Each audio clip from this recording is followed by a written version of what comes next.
Jumpa lagi dengan saya, Willy The Rooms, di The Sinners Channel.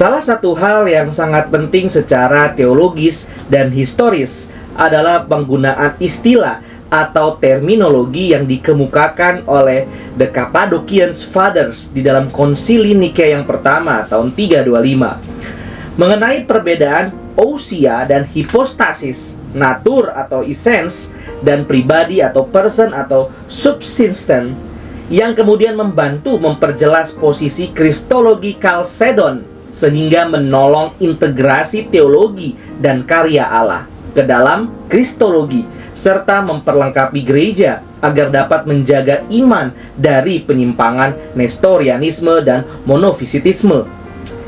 Dalam kristologinya, John Calvin mendukung pemahaman dari Chalcedon tersebut.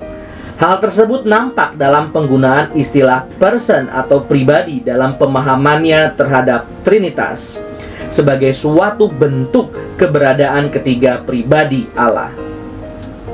Ketika Calvin berbicara tentang pribadi Kristus, ia berbicara tentang posisi Kristus sebagai perantara antara Allah dan manusia yang merupakan subordinat Bapa dalam misi penebusan.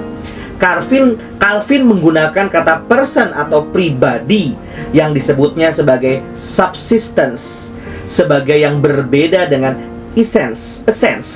Mengacu kepada pengertian tersebut, maka istilah pribadi Kristus bagi Calvin menunjuk kepada pribadi Sang Allah Anak yang menghidupkan kedua natur Kristus. Bagi Calvin, keberadaan ketiga pribadi Allah yang memiliki essence atau esensi atau natur yang sama tidak berpengaruh terhadap ketunggalan esensi atau natur Allah.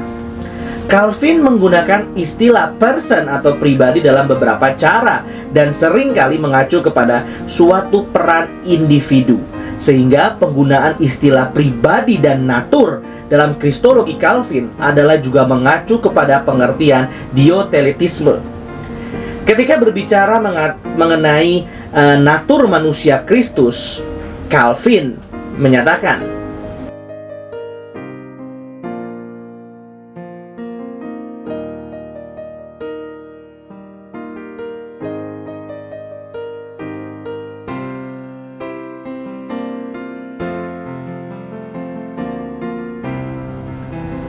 sedangkan mengenai natur ilahi Kristus, Calvin bukan saja menyatakan bahwa Kristus memiliki natur yang sama dengan Allah, tetapi ia juga adalah gambaran Allah, image of God, yang di dalam inkarnasinya membuat Allah dapat dilihat oleh manusia.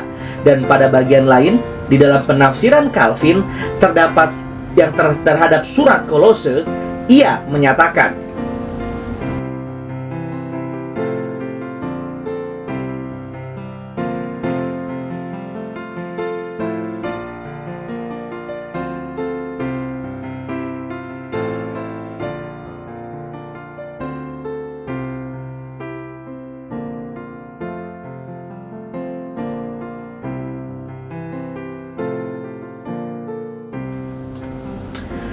maka bagi John Calvin, keberadaan kedua natur, ilahi dan manusia, secara sempurna di dalam pribadi Kristus tidak pernah merupakan hal yang saling berbenturan atau berlawanan, sehingga kesempurnaan salah satu natur harus dikorbankan demi tercapainya kesatuan pribadi Kristus. Bagi John Calvin, dua kehendak dalam pribadi Kristus merupakan suatu kesatuan, selayaknya musik yang memiliki nada dan harmoni. Dan ia, John Calvin, menegaskan bahwa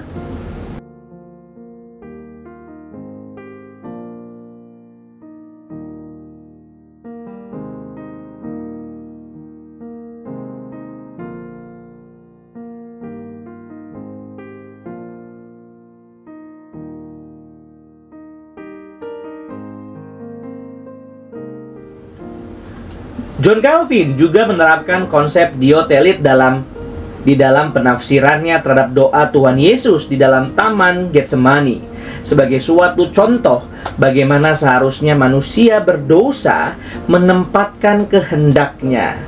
Karena ketika Kristus menempatkan kehendak natur manusia di dalam pribadinya, tunduk kepada pemerintahan Allah adalah merupakan suatu contoh bagi kita untuk menekan kekerasan hati, kebodohan, dan sikap memberontak terhadap Allah. Melalui penafsirannya sebagaimana diotelitisme, John Calvin mau menyatakan bahwa pribadi Kristus melalui kehendak kemanusiaannya selalu tunduk untuk selalu berada di bawah kehendak Allah. Hal ini berbeda dengan manusia berdosa yang dengan keras, tanpa pertimbangan, kasar, dan selalu memberontak. Kristus yang dalam inkarnasinya adalah manusia sejati yang tanpa dosa adalah juga Allah yang sejati. Bagi John Calvin, Kristus yang tanpa dosa tetap memiliki keinginan kemanusiaannya sebagai manusia yang penuh kelemahan, dan pemikiran ini adalah sesuai dengan pemahaman dioteletisme. Pemahaman dioteletisme dalam kristologi John Calvin juga nampak pada pemikirannya bahwa Kristus sungguh-sungguh mengalami kesedihan dan penderitaan, merupakan bukti bahwa roh manusia dan tubuh natur manusianya berbagian di dalam penghukuman, supaya kita dapat mengalami penebusan. Kesedihan dan penderitaan yang bukan akibat dosa, melainkan berdasarkan kerelaannya untuk menanggungnya bagi kita. Perbedaannya adalah bahwa bagi John Calvin, natur manusia yang diasumsi Kristus bukanlah fallen nature sebagaimana dipahami oleh dioteletisme. Pribadi Kristus dalam kehendak kemanusiaannya memberikan ketaatan kepada Allah dari posisi kelemahan kemanusiaannya, sehingga ia dapat dan pantas menjadi contoh ketaatan bagi setiap orang percaya sebagaimana dinyatakan Toronen.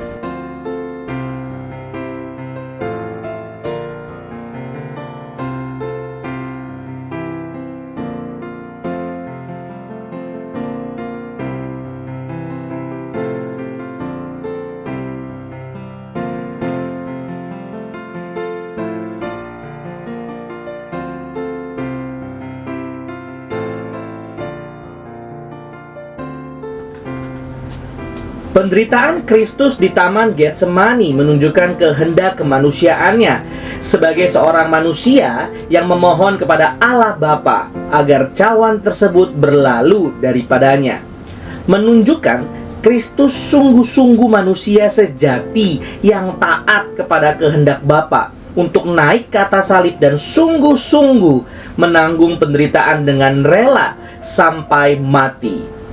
John Calvin menekankan pentingnya pengertian tentang penderitaan Kristus di Taman Getsemani bagi pekerjaan penebusan. Yet here is our wisdom duly to feel how much our salvation cost the Son of God. Calvin menafsirkan bahwa Kristus turun ke dalam neraka melalui sengsaranya di atas kayu salib. Penafsiran terhadap narasi Getsemani ini terkait dengan peran Kristus sebagai mediator, di mana Allah menanggungkan seluruh dosa dan kelemahan kita kepada pribadinya, dan Kristus menggenapkan peran tersebut melalui kemenangannya berdasarkan ketaatan pribadinya. Kristus tidak takut terhadap kematian, tetapi kepada murka Allah yang dinyatakan terhadap pribadinya, di mana ia berdiri untuk diadili di hadapan Bapa oleh karena dosa-dosa dunia. Mengenai peran mediatorial Kristus, Calvin melalui penafsirannya atas Ibrani 4 ayat 15 menyatakan,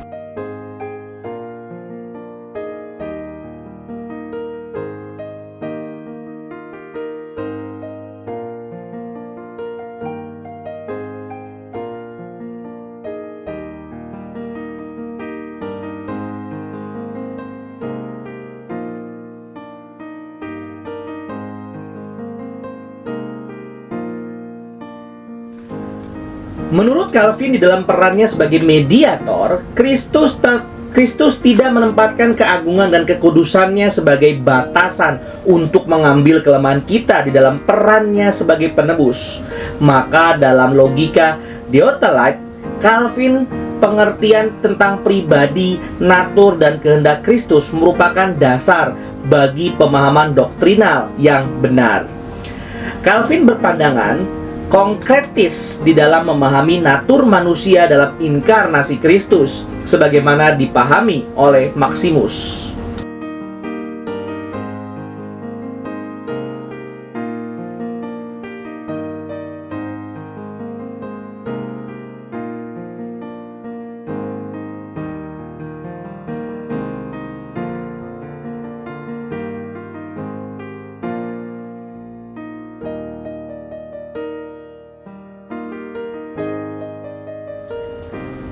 Dalam diotelitisme, asumsi sang logos terhadap natur manusia konkret Yesus dari Nazaret merupakan dasar bagi tergenapinya karya keselamatan yang menyelamatkan tubuh dan jiwa secara utuh.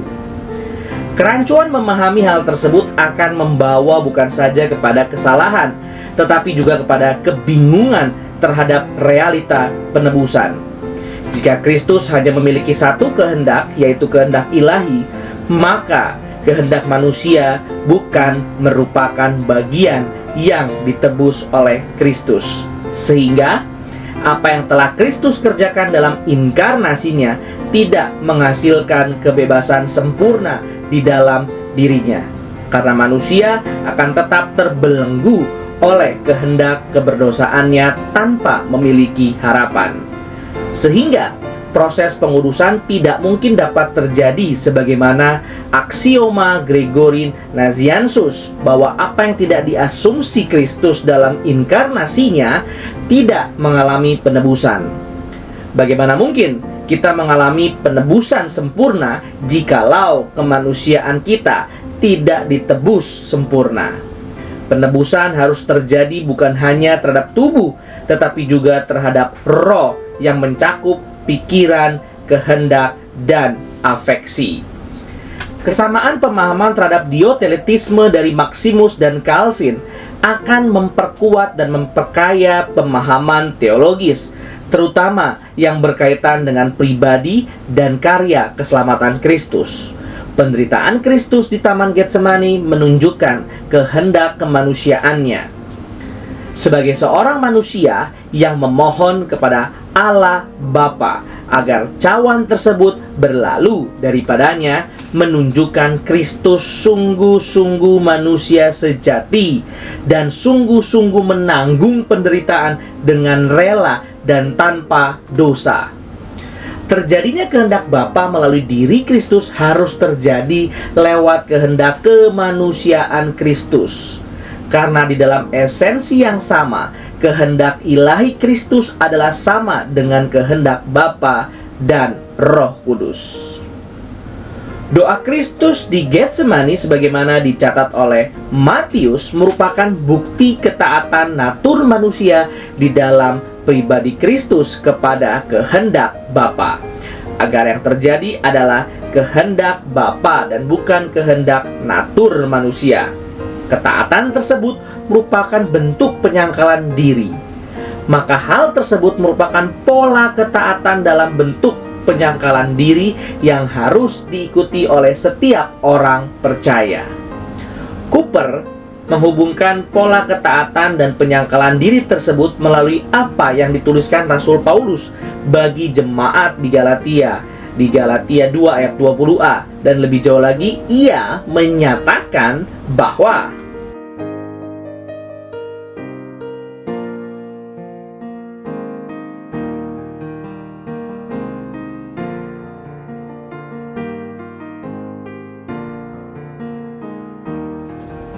berdasarkan kehendak bebas natur kemanusiaannya, maka apa yang Kristus nyatakan di dalam doa Getsemani adalah untuk menyatakan ketaatannya dan bukan sebagai bentuk penolakan atau perbedaan kehendak antara pribadi Kristus dengan Bapa. Sebagaimana dinyatakan oleh Barthelemy Batrelos. Tujuannya adalah agar kita lebih memihak kepada kehendak Bapa daripada kehendak diri. Because Christ wanted to teach us to prefer the will of God to our own will. Kebebasan kehendak natur manusia Kristus justru dipakai sepenuhnya untuk menaati kehendak Bapa.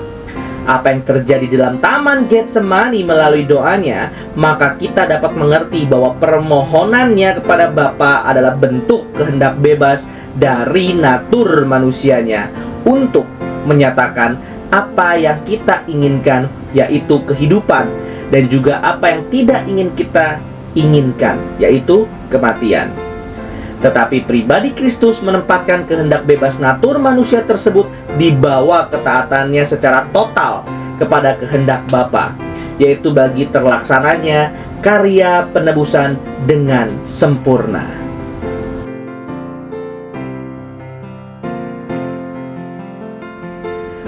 Maka kesesuaian pemahaman terhadap doktrin dua kehendak Kristus Diotelit antara Maximus dan Calvin merupakan hal yang teramat penting bagi keutuhan kebenaran pemahaman doktrin keselamatan yang menyelamatkan tubuh dan jiwa manusia secara sempurna. Sebagaimana aksioma dari Gregory Nazianzus bahwa yang mengalami penebusan adalah apa yang diasumsi oleh sang anak di dalam inkarnasinya, yaitu tubuh dan roh atau jiwa sebagai satu kesatuan dalam pribadi manusia.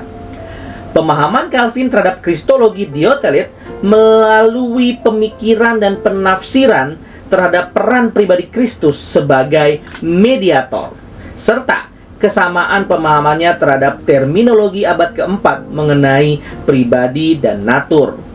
Kristus sebagai sang mediator adalah mewakili Allah dan manusia. Di dalam pribadi dan melalui kedua naturnya, Kristus melaksanakannya dengan sempurna perannya sebagai sang mediator. Karya-karya Calvin juga menyatakan bahwa sang Logos mengasumsi natur manusia konkret bagi pelaksanaan dan penggenapan sempurna karya penebusan melalui kedua naturnya. Hal ini membuktikan bahwa pemahaman mengenai inkarnasi Kristus di dalam teologi reform sebagaimana diwakilkan oleh John Calvin adalah sesuai dengan dioteletisme yang telah diterima sebagai pemahaman ortodoks gereja. Terima kasih. Tuhan Yesus memberkati.